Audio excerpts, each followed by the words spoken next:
Hello everyone, good morning, जय महालक्ष्मी, ओम साई राम। कैसे हो आप लोग? बहुत अच्छे होंगे, मैं भी अच्छी हूँ। और आज है शुक्रवार, आज मेरा व्रत है माता लक्ष्मी का। और मैं सुबह उठी हूँ, फिर अपने हस्बैंड को जो जाते हैं क्लास तो उनको सब कुछ मतलब खाने पीने वाला जो भी सुबह में देती हूँ सो दे दी हूँ। उसके बाद मैं थोड़ी देर लेटी हुई थी क्योंकि मेरी तबीयत ठीक नहीं रहती है, तो मैं ज़्यादा से ज़्यादा अभी सोचते रहती हूँ आराम करना भी। एक वीडियो अ,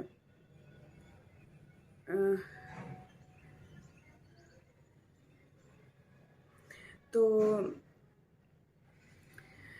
हाँ, वीडियो अपलोड में लगाई हूँ और इसके बाद सोची हूँ कि चलो ब्लॉग में अपना स्टार्ट कर लेती हूँ। तो अभी एक वीडियो तुरंत पब्लिक की हूँ 7वें चरण के शिक्षक नियोजन को लेकर। जैसे हम लोग के टाइम में जो नियोजन इकाई में जा जा के अप्लाई करना पड़ता था, उसमें बहुत बड़ा बदलाव होने जा रहा है 7वें चरण में, कि उस तरह से नहीं होगा, जो कि बहुत अच्छी बात है। क्योंकि बहुत ज़्यादा परेशानी उन सारी चीज़ों में हुई थी। हम मेरे टाइम में तो ये भी था कि मैं बहुत कम जगह अप्लाई की थी। उस समय इतना मतलब भाग दौड़ वाली बात नहीं थी, ज़्यादा अभ्यर्थी भी नहीं थे। और इस बार तो बहुत ज़्यादा भागम भाग हुई है और मेरे हस्बैंड भी शामिल थे, इसलिए मैं बता रही हूँ इतना। और नियमावली मतलब बिल्कुल सही नहीं है अभी की, अभी जो जिस पे छठे चरण का नियोजन हुआ है, इसमें पूर्णतः मतलब भाग्य पे डिपेंड हो जाता है कि किसका होगा किसका नहीं होगा, कि आप जहाँ जा रहे हो वहाँ कटअप क्या जा रहा है, ये बात आ जाती है सामने। और जिसका किस्मत अच्छा होता है वो कहीं चले जाते हैं, वहाँ बहुत कम कटअप चला जाता है, उनका हो जाता है।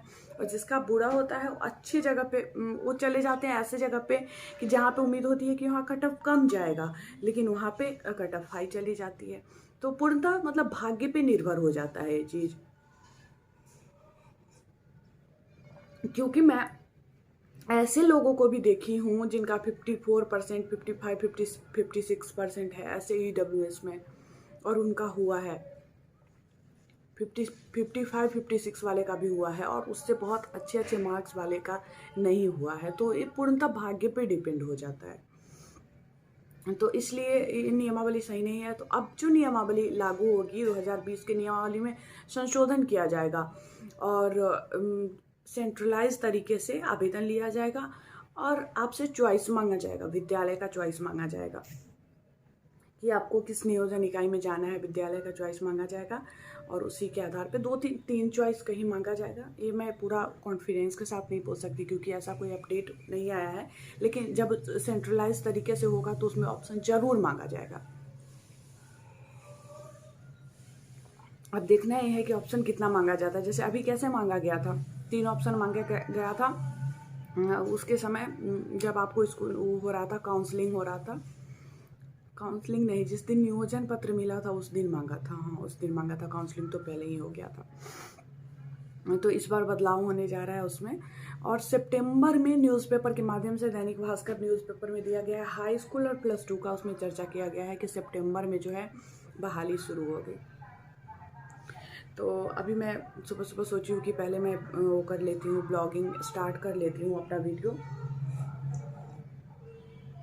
स्टार्ट रहता है ना, तो पूरा दिमाग में ये चीज़ चलते रहता है कि मैं कुछ कर रही हूँ जिसको पूरा करना है, और स्टार्ट ही ना करो तो कुछ भी ध्यान ही नहीं रहता है। तो मैं स्टैंड में आराम से फ़ोन लगा ली हूँ क्योंकि एक हाथ में ले रही थी तो बात करने में नहीं बन रहा था। तो मुझे याद आया कि अरे ट्राइपॉड तो मेरे पास है ही, तो मैं उसको ले आई हूँ उठा के।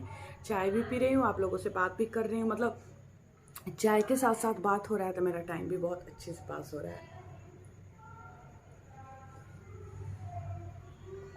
चलिए थोड़ी देर बाद मैं मिलती हूँ आप लोगों से। पतिदेव के लिए बनाना है खाना, तो फटाफट से चलती हूँ किचन में और खाना बना के रख देती हूँ, क्योंकि ये आ जाते हैं उसके बाद बहुत इनको भूख लगी रहती है, तेज़ भूख लगी रहती है, तो बहुत मतलब चाहते रहते हैं कि जल्दी से खाना मिले, और नहीं बना हुआ रहेगा तो फिर गुस्सा हो जाएंगे। इसलिए मैं फटाफट से सोची हूँ कि पहले खाना बनाती हूँ, इसके बाद और सारा काम करूँगी। और आज कल भी मैं साड़ी पहनी थी ना, आज भी कोशिश करती हूँ कि साड़ी पहनूँ। मैं घर में हूँ, हालांकि पहन के रह नहीं पाती हूँ। कल ही पहनी थी, पूजा ख़त्म हुआ और जल्दी से मैं खोल के हटाई, एकदम बेचैनी होने लगी मुझे जल्दी से मैं खोल के हटाई और फिर दूसरा ड्रेस चेंज कर दी। लेकिन आज शुक्रवार है तो अभी नहीं सही, शाम को ही, लेकिन पहनूंगी ज़रूर आज साड़ी। अच्छा लगता है ना पूजा के समय साड़ी पहन के बैठना।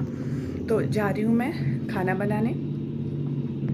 बना रही हूँ उनके लिए भिंडी फ्राई, भिंडी कट कर ली हूँ और उधर चढ़ा दी हूँ प्याज वगैरह। उसके बाद इसको बना दूँगी और दाल और चावल फटाक से जल्दी से हो जाता है, इसलिए यही मैं सोच रही हूँ कि बना लेते हैं फटाफट से। भगवान जी का कपड़ा धोने, पूजा है तो कपड़ा धोना तो ज़रूरी है। सारा भगवान का, लक्ष्मी माता का भी उतारी हूँ, जो उनके उस पर बिछाया हुआ रहता है लाल कपड़ा जो बिछाया जाता है लक्ष्मी व्रत में, वो है माता का चुन्नी है। और इधर बाबा का कपड़ा सब भी है जो इतने दिनों से मैं खोल खोल के जमा कर रही हूँ। बाबा का भी सारा कपड़ा है, बाबा का तौलिया है जो पोंछती हूँ स्नान करा के, उनको सारा मैं धो लेती हूँ। बर्तन पूजा का धो लेती हूँ। घर पूरा सफाई हो गया है, बस पोछा लगाना बाकी है। और खाना भी बन चुका है हस्बैंड के लिए। बस अब स्नान करना, मतलब पोछा लगाऊंगी, एक कपड़ा धो लूँगी, इसके बाद पोछा लगाऊंगी और फिर स्नान कर लूँगी। बस इतना ही सा काम बचा है मेरा।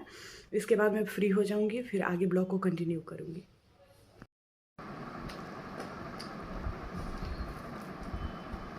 बोली थी आप लोगों से कि मैं साड़ी पहनूंगी और ज़रूर पहनूंगी, लेकिन मेरा मन जो है अभी बिल्कुल नहीं हो रहा है, क्योंकि गर्मी जैसा लग रहा है और अजीब सा मन हो रहा है। मन नहीं हो रहा है कि साड़ी पहनूं, तो थोड़ा कंघी उंघी करके तैयार हो गई हूँ, क्योंकि माता के व्रत में अच्छे से रहना चाहिए, अच्छे से तैयार होकर रहना चाहिए। क्योंकि जब घर की लक्ष्मी औरत को माना जाता है, और घर की लक्ष्मी जब अच्छे से सज संवर के रहती है, घर साफ रहता है, मतलब स्वच्छता में माँ विराजती है, लक्ष्मी माता स्वच्छता में ही विराजती हैं। तो आप भी अच्छे से रहोगे, घर भी स्वच्छ रहेगा, उसके बाद माता आपके घर में निवास करती है। तो मैं हमेशा देखती हूँ माता के बारे में रहता है कि जो स्त्रियाँ 16 श्रृंगार करके रहती है, जिस घर में खुश रहती है, अच्छे से सज धज के रहती है, तो माता वहाँ निवास करती है। तो मैं कोशिश ज़रूर करती हूँ कि अच्छे से रहूँ जिस दिन व्रत करती हूँ। नहीं तो मेरा तो हाल देखते ही हो, मैं किसी भी तरह घर में बैठी रहती हूँ। जब बाहर नहीं जाना रहता है तो किसी भी तरह रहती हूँ। ऐसा भी होता है कि कभी कभी कंघी भी नहीं कर पाती हूँ, ऐसी मेरी स्थिति है। और पूजा का टाइम हो गया है, शाम हो गया है, हस्बैंड का वेट कर रही हूँ। प्रसाद लेकर आने के लिए इनको बोली हूँ, तो ये लेकर आएंगे। उसके बाद माता का पूजा स्टार्ट करूँगी। कई शुक्रवार के बाद शुरू कर रही हूँ। बीच में बहुत बीमार पड़ रही थी, मुझे लग रहा है ना कि 2-3 महीने से मैं व्रत नहीं कर रही हूँ, उससे भी ज़्यादा से, क्योंकि इधर आके तबीयत मेरी ठीक नहीं रह रही है। और गुरुवार करने लगी थी साईं बाबा का, तो उद्यापन कर दी। मैं बोलती भी थी आप लोगों से कि 2-2 व्रत जो हो जाता है तो बहुत हालत ख़राब हो जाती है। तो मम्मी मेरी बोली कि एक काम करो कि पहले गुरुवार का उद्यापन कर लो, क्योंकि वो 9 गुरुवार का ही व्रत था। तो वही मैं कि उसका उद्यापन करके उसके बाद फिर सोची कि शुक्रवार करूँगी। अब पहले से मैं कर रही हूँ शुक्रवार, लेकिन स्कूल जाने में मेरी हालत बहुत ख़राब हो जाती थी। गर्मी बहुत ज़्यादा था, बहुत हालत ख़राब हो जाती थी। तो मैं पहले ही सोची थी कि गर्मी की छुट्टी होगी तो फिर स्टार्ट करूँगी, और देखती हूँ कब तक हो पाता है। और मैं व्रत में रहती हूँ तो मुझे बहुत अच्छा फील होते रहता है, क्योंकि मैं ये महालक्ष्मी व्रत जो है 10th क्लास से कर रही हूँ, और माता ने हर मोड़ पे मेरा साथ दिया है, हर मोड़ पे।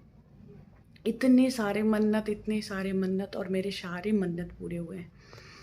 तो मैं बहुत खुश रहती हूँ व्रत करके, बहुत अच्छा फील होते रहता है। हस्बैंड भी मेरे करते हैं, लेकिन आज वो नहीं किए हुए हैं, क्योंकि उनका जो जितना वो शुक्रवार वो किए हुए थे, मन्नत लिए हुए थे, उनका उतना पूरा हो चुका है। एक शुक्रवार बचा हुआ है उद्यापन का, तो वो मतलब मेरे भरोसे बैठे हुए हैं कि मेरा जब पूरा हो जाएगा तो मैं उद्यापन करूँगी, तो साथ में उद्यापन कर लेंगे। क्योंकि इसमें बहुत कुछ करना होता है, लड़कियों को या महिलाओं को प्रसाद देना, मतलब बहुत इसका विधि होता है, तो उतना जेंट्स से नहीं हो पाएगा। तो मैं रहती हूँ, दोनों लोग का एक साथ रहता है तो ज़्यादा ठीक रहता है। तो मेरा ही वेट कर रहे हैं कि मेरा जब पूरा होगा उसके बाद वो भी उद्यापन करेंगे। तो चलिए पूजा करने चलती हूँ, शेयर करूँगी आप लोगों से पूजा।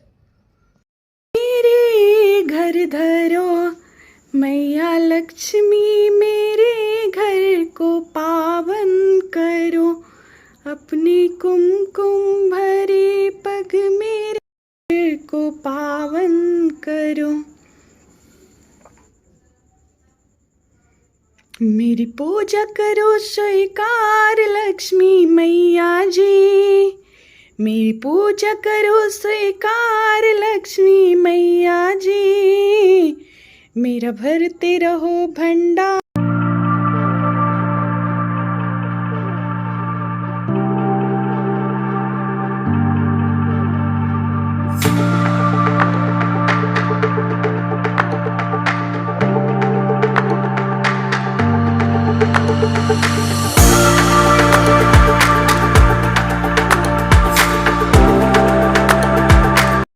मेरा हो चुका है और खाना भी मैं बना चुकी हूँ अपने लिए।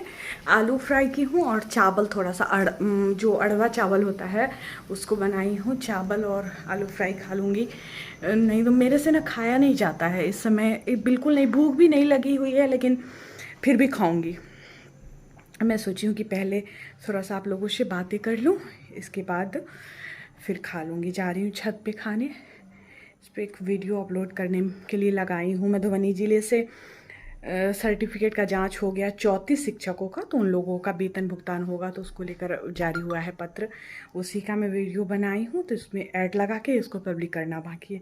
आप लोग कहेंगे कि जब ये बात करने आती है हम लोग से तभी इनको ये भी याद आता है, सही है, उसी समय याद आता है कि मैं इसको अपलोड करने में लगा चुकी थी, लेकिन अपलोड भी हो चुका था, उसी समय मैं फ्राई करने लगी हूँ, जिसकी वजह से जो है इसको पब्लिक नहीं कर पाई हूँ। पब्लिक कर देती हूँ, इसके बाद जाती हूँ छत पे, छत से आऊँगी खा के, इसके बाद फिर वीडियो को वो करूँगी, ख़त्म करूँगी आप लोगों से बात करके। तो चलिए थोड़ी देर बाद मैं आप लोगों से मिलती हूँ। लेकिन वीडियो मेरा बहुत ज़्यादा बड़ा हो गया है तो इस वीडियो को मैं यहीं पे ख़त्म करती हूँ। मिलती हूँ फिर आप लोगों से नेक्स्ट ब्लॉग में, तब तक के लिए बाय बाय, गुड नाइट।